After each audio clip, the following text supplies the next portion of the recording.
Hi guys. It's Tammy Lowe, the Lazy Northern Gardener. And I'm going to show you the laziness of gardening that I love so much. How would you like to? I just got home. I had to go to Secretary of State. I made an appointment, so it didn't take forever. Just got home. And I said, oh, let me look at my garden. It's right here. There's one of them. Right here. How would you like it if right by your driveway was your garden when you come home? So that you can look at it and say, hey, I wonder if there's something I need to do. So I happen to see over here that, well, one, the potatoes are just about done. These in-ground potatoes are just about done. I think there were flowers on these. There's some Cosmo flowers. That's what I saw. Cosmos are coming up. That's why I thought they were potato flowers. But they're not. But that's okay. Over here, I saw my zucchini plant is reaching out with little tendrils. So I want to encourage it. Oh, and there is a black swallowtail on dill laying eggs on the dill. Laying eggs on dill. Right here. You can see the torso, the bottom of the torso touches the plant. That means they're laying eggs. Oops, just laid eggs. And just a little round circle is the egg. It looks like a really tiny caviar piece. Maybe she'll come back if I let her be. She laid one right here, and she laid one right over here. And if I let her be, she'll come back. Anyway, over here is a zucchini. This has not been infected by. Oh, she's back. Come on, Mama. Come on, Mama. You know, I've never seen them laid on the head of the dill plant before. That's interesting. I've only seen them on the leaves, but she's coming back. Okay, anyway, here, not infected yet by the squash bugs. A couple yellow leaves. I could take these off. They're not getting any sunshine. They're dying off, so they won't be good solar panels. I'm going to pull back so you can see that too. But the little tendrils are starting to reach out. You can see. Hello. It says, help me grab something. So I'll just tuck it in a little bit closer so it can grab on to these flat panel trellises I have. Flat panels. Right there. And she's going to keep laying her eggs on the dill, so I'll walk around here. I see that some of my calendula are going to seed, and I have plenty of calendula, so I'll just cut these off. Whoops, that was interesting. Look at that. I'll just pop these heads right off. They come back like weeds. I didn't plant these deliberately. I let them seed fall, and when I did that, they came back all by themselves without any help from me, any coaxing, anything. So I'm going to clean those up a little bit because I don't want to keep sending seeds out. I only want a certain amount of seeds to fill the area. While I'm here, I'll look at the onions. Oh, they're getting big. Look at that. Oh, look at that. How big they're getting. This one, the leaves are not folded over yet. So I'm going to leave that to keep growing. It's going to get bigger. This one, same thing. It's still growing. This one, the leaves are starting to flop. That's a yellow onion, Spanish onion. Down here, let it go a little bit longer. There's a white onion here. Pretty decent size. They bulbed out really nice, but I'm going to get out of the way of the swallowtail because she's got business. She's got to lay some eggs, man. That's her job. Oh, come on. This is where I had some containers of potatoes, and I did not get a whole lot in this row of containers. I think they needed more water than I gave them, and they probably needed more soil. But I do see I left some. So what I did is I dumped the containers into a wheelbarrow, and then I dug through the soil to get the potatoes. And these I missed. So I'm going to hang on to those. I'm going to make a stew tomorrow. I'm going to do a roast with potatoes and carrots in the Instapot so I don't heat the house up. So we'll have some delicious food fast, but we'll use our potatoes, our carrots, our onions in the Instapot. It'll be delicious. Okay, so I saw those. What else is going on? Oh, that's what I thought. See that? I don't like it. Gotta go. Bye. I'm also kind of checking real quick for Japanese beetles.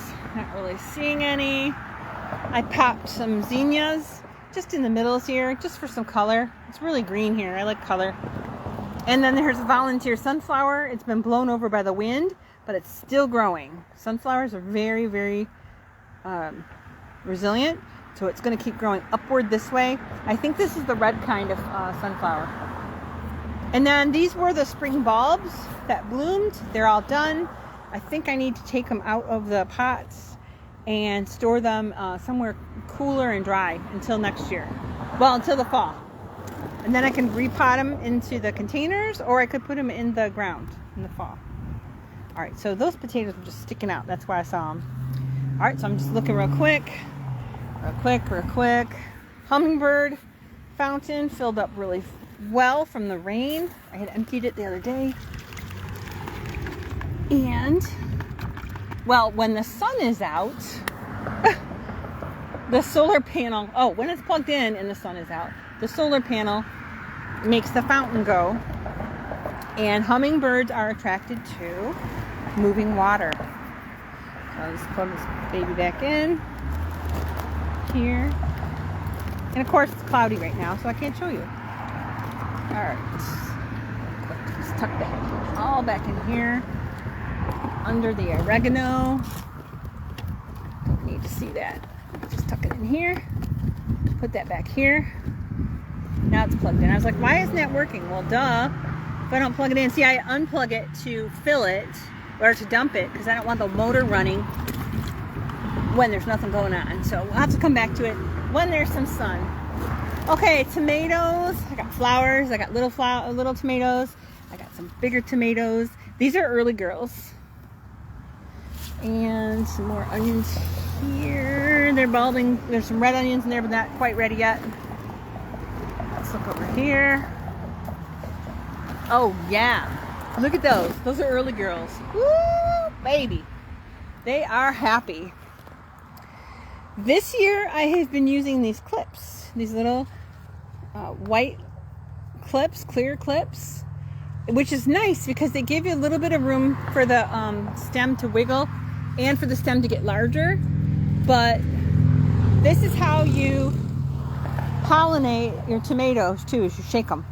Because most tomatoes are self-pollinating when it comes to fruit. Or you can just kind of tickle them. Tickle, tickle, tickle, tickle, tickle. For more fruit. Now if you're saving seeds, you might want to put a bag over the flowers and then pollinate, once you pollinate them, put a bag over them so that other types of tomatoes don't get cross-pollinated when the bees and things like that come. Bees, flies, hummingbirds, etc. All right. Oh, this oregano smells so... No, this is thyme. This is variegated thyme. Super, super good. And it has flower. So I let some of these go to flower so that I'll get hoverflies and other small insects that are good insects. Okay, onions. Letting them go to seed. They're almost ready. See, this one's got flowers still. This is an onion bulb, second year. This is what happens a lot of times when you plant onion sets, which are bulbs, is they will throw up flowers, which are pretty. It's an allium, basically. Like your spring allium, but it's in the summer. So they need to be pollinated too. So they put up flowers to make seeds. And then eventually all these flowers are going to fall off. And inside these little packets are seeds. Very soon, I'm going to get a mesh bag and put it over to catch the seeds. Because once the onion starts making seeds, it wants to release them really quick. So I don't want to lose them. I don't have any examples I can show you, so I'm going to put nets over that. Here's some more things to attract hummingbirds. This is salvia. And if I come through and deadhead There's my scissors. I always keep scissors out here, and I don't know where they are now. Oh, they're there. I always keep tools where I'm working, so I don't have to run into the house all the time. So salvia is an annual. This salvia is an annual. And I just go ahead and deadhead it. Take that off. Remember that the reason that the plants flower is to attract pollinators so they can make seeds and reproduce. So once they are spent and the flowers are gone, they don't really need to be here anymore. They're just trying to make seeds. And we don't want them to make seeds. We want them to make more flowers. So that's why we deadhead. The more flowers I get, the more hummingbird nectar is available, and the more hummingbirds I see. The more often I see them. Alright, so these are going to be fine.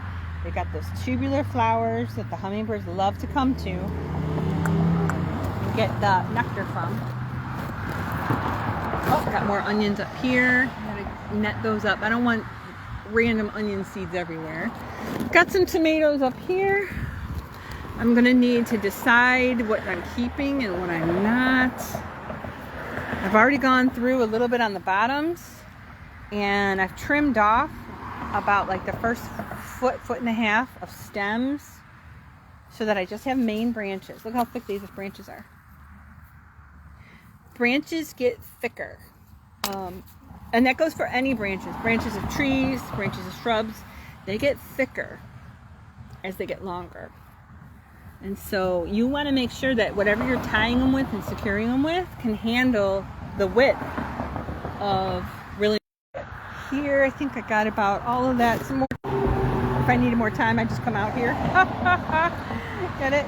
Oh, I got to get those. I have to remember to grab those swallowtail eggs and bring them inside. I left all of this. Now this is called dill weed for a reason. Dill weed grows really well. It reseeds really well. If you don't want it to spread, you can cut off the heads, but now when I cut off the heads, I'm going to make sure I check for eggs. That might be an egg right there. One right there. So if you don't want dill weed everywhere, cut off the heads. Because remember, they're making seeds. And as soon as their job is done, then the plant says, oh, my life is over, and then it stops growing. I've got wild carrot up in here. They were throwing up seed heads like this. I don't want to keep seeing wild carrot everywhere, so I've been cutting the heads off and just keeping the leaves for the butterflies. And there is a little bit of swamp milk weed. When it says weed in the name, that's your cue to decide whether you want lots of them or not. If you don't want a lot of them, then you don't buy anything that says weed, like swamp milkweed or dill weed. And there is, that looks like an egg right there. Oh, that's so cool. I hope you can see it. Closer, there it is. Little round ball. That is a butterfly egg. That is a swallowtail butterfly egg. I can collect that and hang on to it. And then when it hatches, I will come out and I will clip these down that are growing wild. That's why I kind of keep them, because I want to be able to feed them as they're growing. As the caterpillars are getting hungry, the very hungry caterpillar, they're going to lay eggs on carrot family. So it's going to be dill, fennel, Queen Anne's lace, wild carrot, carrot itself. If you plant carrots in your garden, you're probably going to get some of these butterflies laying eggs on them. Okay, what else? All right, so that's on this bed. This is one bed right here, 4x4 by 2 foot tall. Stain the wood gray, so it's a nice neutral. It doesn't get too hot, doesn't get too cold. And with this rain, we have got tomatoes all up in here, all up in here. This is going to be exciting. I'm geeked. Okay, so then this is the other bed here. Also, I like to have as many watering cans as possible filled with water. This is usually rainwater from my rain barrel behind me. And I put them usually, they're like shaded for most of the day, because I want to make sure that the water in them is going to be a decent temperature. I'm not going to make them too cold and shock them. and I'm not going to make it too hot and chuck it and burn them and cook them. I'm not about cooking them. So I did plant, I don't know what happened to it. I planted radishes here with Italian zucchini, and I don't see the, yeah, right here. This is the Italian zucchini. Did not do really well. I do have some lavender here. I can harvest that. Oh, look, it's starting to grow. That's cool. I bought it as like a 3x3 pot, and now it's coming really nice. Oh my gosh, this onion here. Look how big that onion is. Oh my gosh, look at that. I planted my onions this year. Look at this. This is more than 4 inches wide. Because each finger is like an inch. More than 4 inches. So I planted my onions this year in the insides because they really like rain. Onions want about 2 inches of rain a week. Well, we had a lot of rain. But even if we hadn't had a lot of rain, if I planted them on the outsides edges, then they will be too dry. And they won't grow big like I want them. Alright, more calendula. I'm hoping the rabbits would eat the calendula, and then the hawks. This is mean, I know. But then the hawks would eat the rabbits. Well, that's a weed. Look at that. It's trying to pretend it's a calendula, which it's not. You come out. You come out. Actually, it is a calendula. Look at that. Calendula. You come out. Alright, that's the seed heads for now. And it just breaks right off really easy. It's not even a big deal. Alright. I'm keeping flowers though because I want to attract the pollinators to the flowers. They're going to come to every flower, every flower, every flower. Then they're going to come to my cucumber flowers. And then they'll go to the calendula. And then they'll go to the cilantro flowers.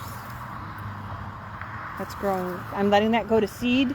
Cilantro turns into something else I can't remember the name of it. It turns into little round balls, and it's a spice. But hoverflies like to come. Other kind of pollinators like to come. More salvias. Got more salvias for color to attract the pollinators.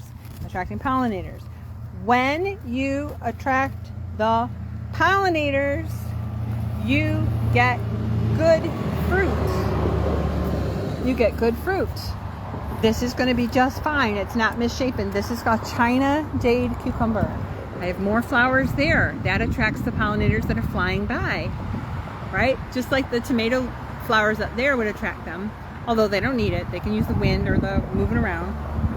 But China Jade cucumbers grow like every foot, every 6 inches. And look how big they are. Look at this.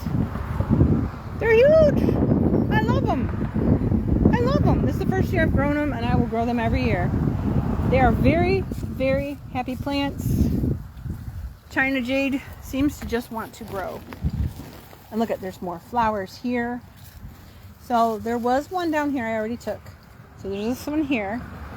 Come up about, again, about a foot. So from here to here, there's another one. Come to these over here. Look at that. This one's a round one. China Jade cucumbers. There's one down here growing just fine. Come up here. More flowers for fruit. More flowers, flowers, another fruit. Flowers, flowers, and a fruit. If your pollinators don't get to the flowers, or if you don't hand pollinate, I mean, who's got time for that? But if you don't hand pollinate them, they won't turn to fruit. And you will be sad because you will say, oh, how come I didn't get any cucumbers? Or you will say, how come my cucumbers are a funky shape? Now these are a funky shape because they're supposed to be. China Jade. They're huge. They're really large. They're very sweet. There's no bitterness to them. And I will pick them when the tops, you can see something's been trying to eat on it. Haha, you can't get it. There's also pokey. It's got a lot of pokies on it. A lot of prickles. But I will harvest them when the top fills out a little bit more. China Jade. I've already got like 5 from just this front yard one. There's more there. Now, these leaves are turning a little brown. Could be that There could be something going on as far as the bacteria goes, but there's another fruit down there. So that's exciting. And then I took suckers from my tomatoes and I took them off and I planted them in here. So there's one here, there's a sucker back there, and they're gonna take over. Once these crap out, if they do, because I've never grown them before, if these crap out, then I'm gonna still have tomatoes that are coming up these arches, or these, this trellis arch. And then, look at this, the chive is trying to go to flower and make more babies. No thank you. No more you. Thank you. No thank you. All right, and then to cut down on any osteoarthritis pain, I'm going to go get my pain pills, my anti-inflammation pills. I'm trying to keep protected from birds. Looking at my blueberries right now. Anything that's blue is mine. Let's see if I can do this with one hand.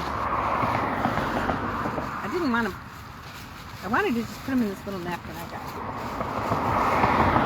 Let's see. There's a blueberry. Anything else blue? Yep, over here. Blueberry. More. There's some down here. There's some there.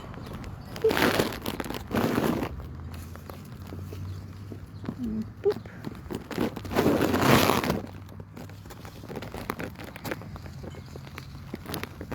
Bright colors help reduce inflammation.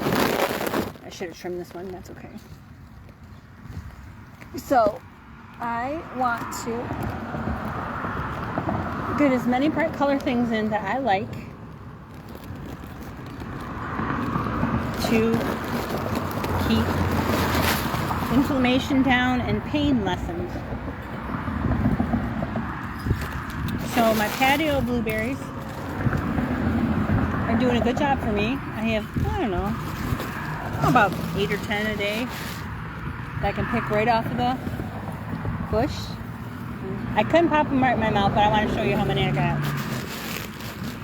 before I get the rest of berries. I mean blackberries. Blackberries. I think that's it for the blueberries today. So let's see how many we got. Without spilling.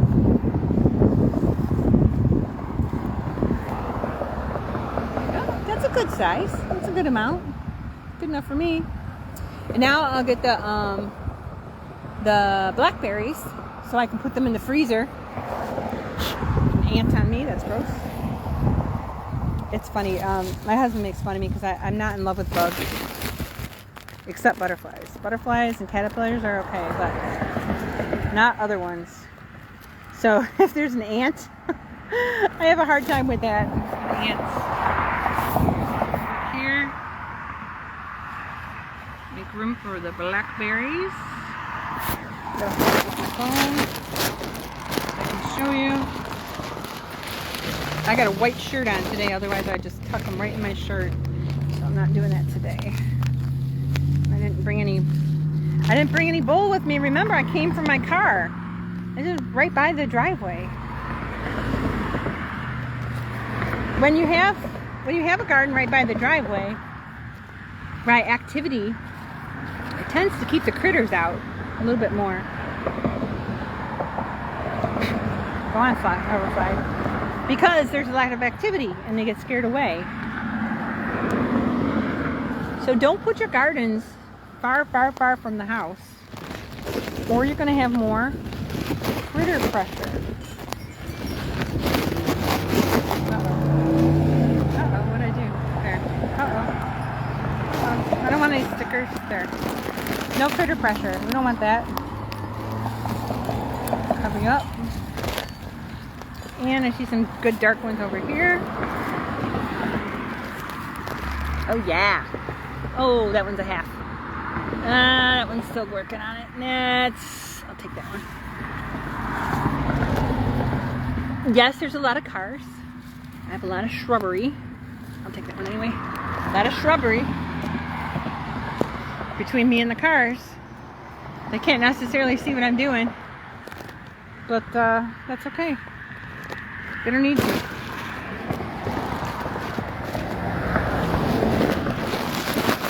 And, oh, there's a bug on me. Yuck. See how the raspberries are doing. These are patio version dwarf raspberries. Oh, they're turning red. And see how they hide underneath the leaves here? I love that. I don't know if they're red enough yet. Oh, they came right off. Yeah, they're ready. Really? Get off of there. Okay. When you bring your fruit in, you can put them in a salt and water solution, a weak salt water solution, or even like vinegar solution. And that's going to encourage any bugs to die or get out of your fruit. So that's all I got for now for the raspberries.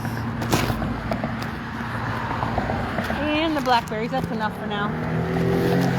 So yeah, that's enough. That's enough blackberries, blueberries, and raspberries for me for now. My artichokes that I transplanted last fall are here and here. I think they need more fertilizer.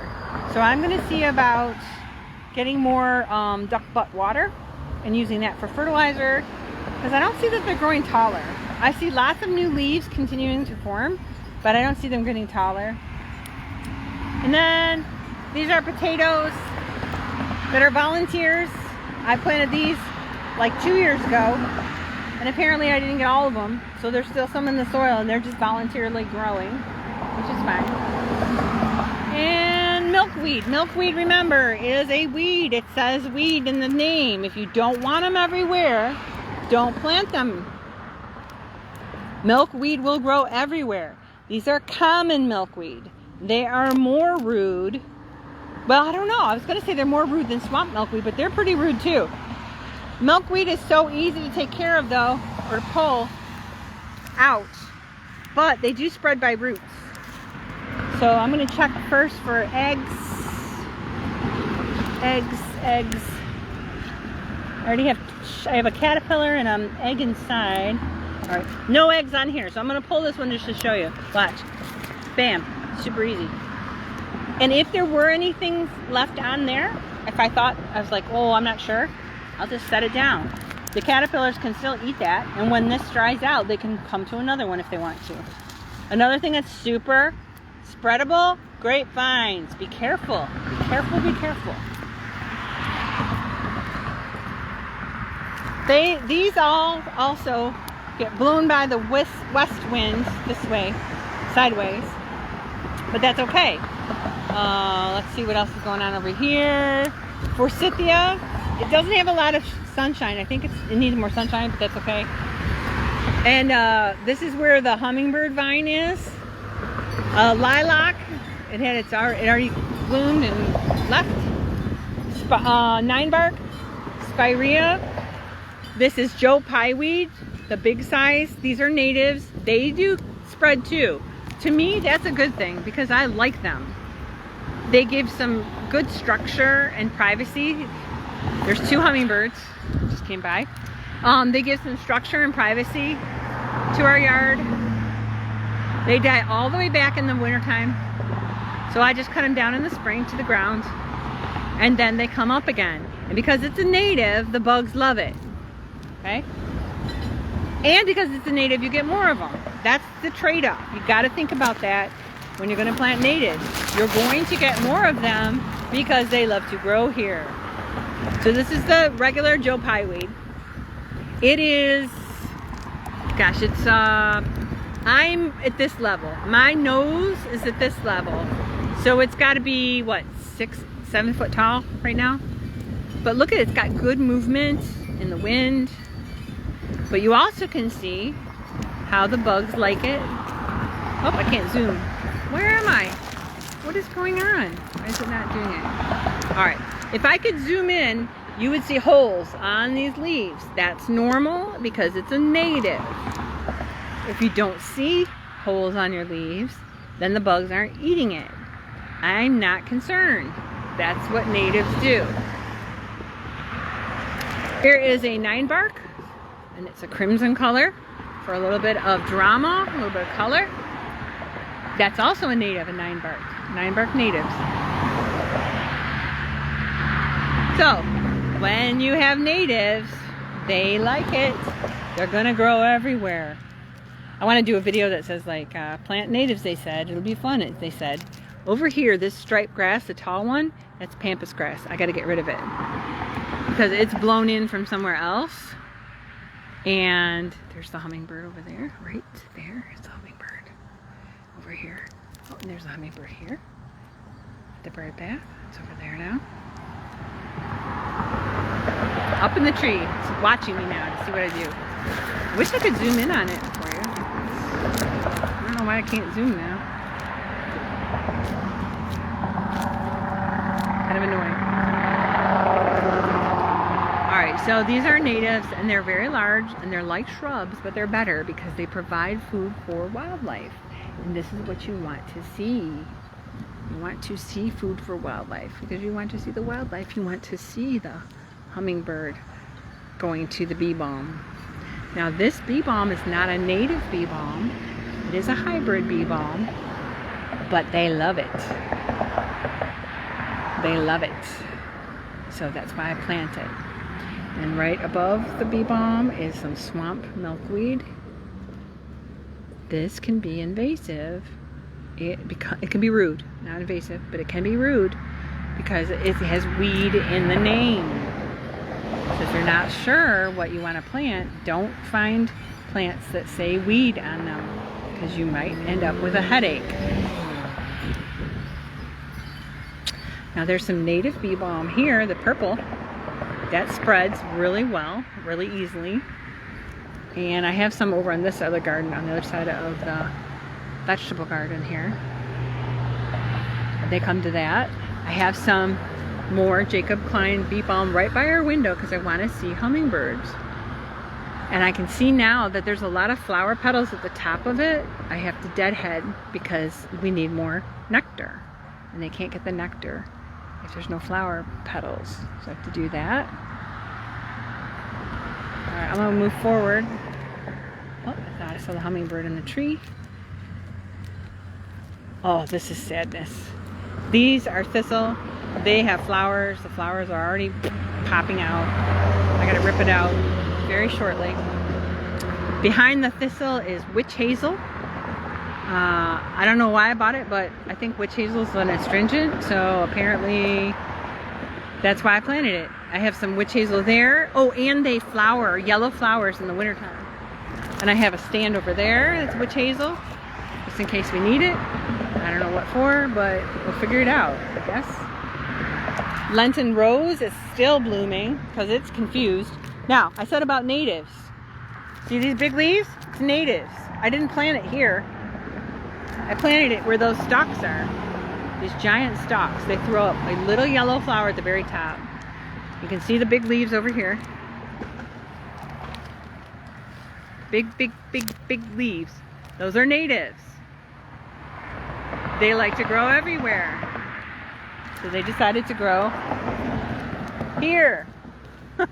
And then I have some on the other side of this, I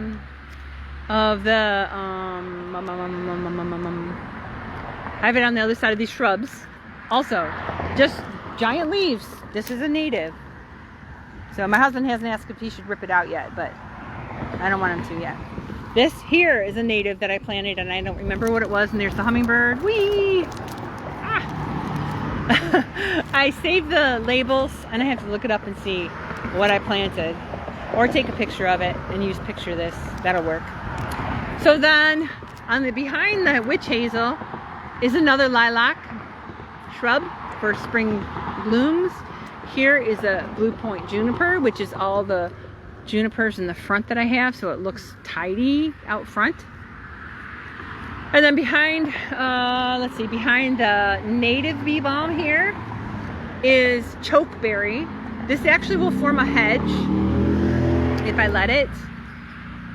It came, I think I started with like maybe 3 sticks of chokeberry, and this is what it is now. It's got birds for the berries for the birds, not birds for the berries. It's got berries for the birds. They call it chokeberry because it's really bitter, and if we eat them, they're not poisonous, but they just don't taste very good. But the birds love them, so they're gonna strip that all off.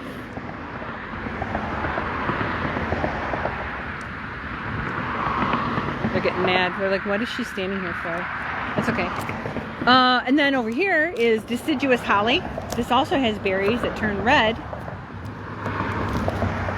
And the leaves come off, and then the berries stay. They overwinter on the plant. And because of the freezing and the thawing and the freezing and the thawing, they get really tender, and the birds love that. Especially cedar waxwings. Cedar waxwings love berries. These have berries, and then so do those shrubs I was telling you about, the blue point junipers. They have berries that the cedar waxwings love too, and that's one of my favorite birds, so that's why I planted that there. This is heritage river birch. Loves water. Bends in the winds. It doesn't break. Bends in the winds, doesn't break. It does not have the same diseases that regular birch trees have, and it's very flexible. You can get sap from it. It grows quickly. It grows well as a shade tree, but it also has this really cool bark here. And typically you'll see them in stands of like 3 trunks. And what people will do often is they'll have the 3 trunk heritage river birch, and they'll have a light to shine on the legs of the tree, because you want to show the legs off of this tree. These trees do not like their roots disturbed. So if you're going to plant them, you want to plant with plants around them that will capture water for them and shade the roots, but then you want to let them be as far as the roots go. So you would not want to plant a heritage river birch and then a couple years later put in plants around it. It won't like it. And so its roots also come all the way out to the tips of the branches. So its root zone is actually way out here. So I have to be very careful what I plant up in here, that I'm not going to disturb its roots. Otherwise, it's a gorgeous tree. I love these trees. Great for snow, wind, and ice storms, because again, they bend, they do not break. Another native, see, I told you, they spread everywhere. Yeah, I wanted to do a thing that says, plant natives, they said. It'll be fun, they said. And show you all the natives that are going nuts. Like this one. This is one stand of native asters. These have nice purple flowers in the fall. And it's really good for the monarchs when they're traveling, when they're migrating from up here down south, or when they're migrating from way up here in Michigan and the UP, and they're coming down. They actually will have a nectar source in the fall that they can take into for energy.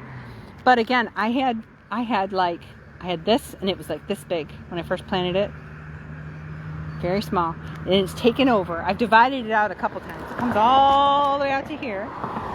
And then I have this stand here. And again, this is the native aster. Native aster. Has purple flowers in the fall. Great for monarchs when they're migrating. Otherwise, it's rude. Got the, black-eyed Susans. That's native here too. More black-eyed Susans. Jerusalem artichoke. The root is actually something that you can eat.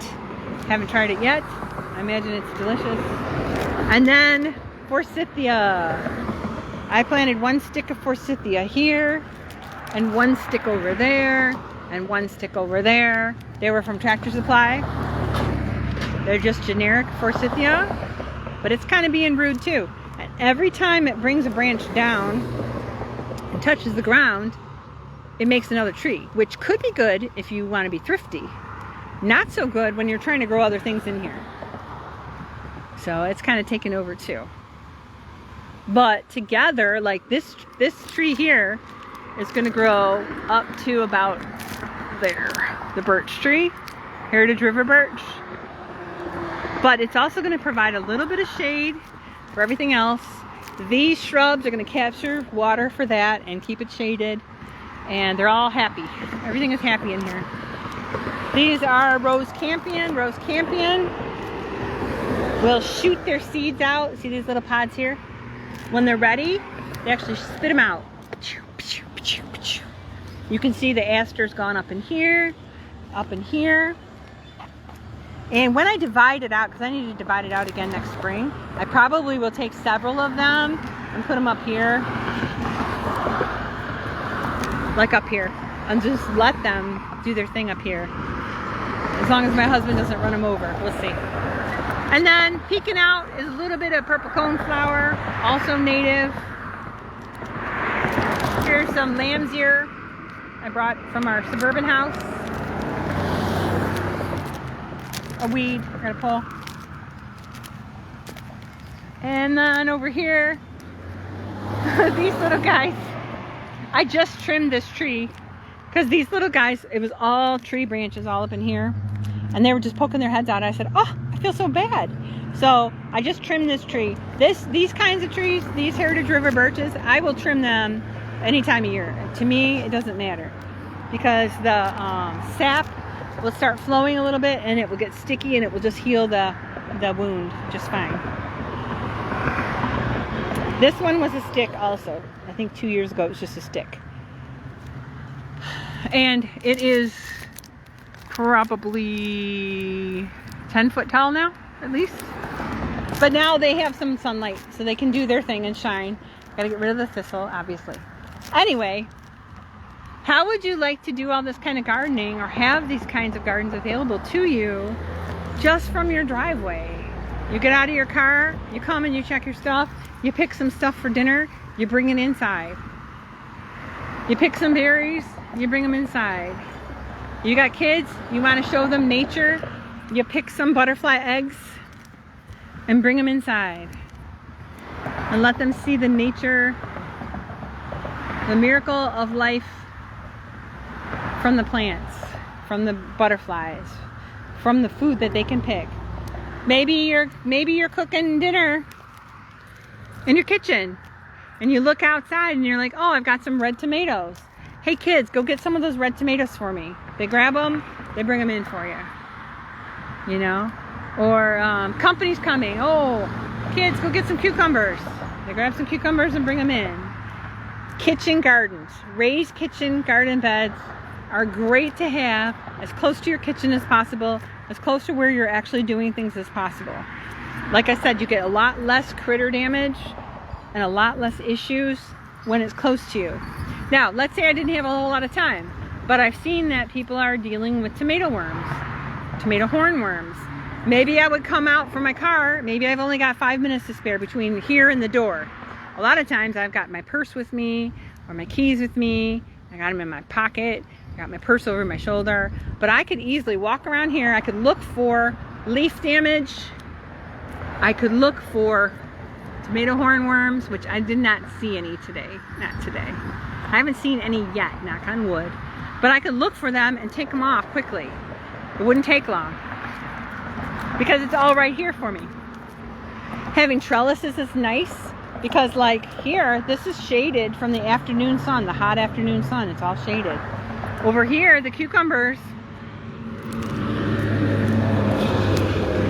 get shaded from the morning sun a little bit, and then these shade that over there. And when they fill in, see all the shade down here?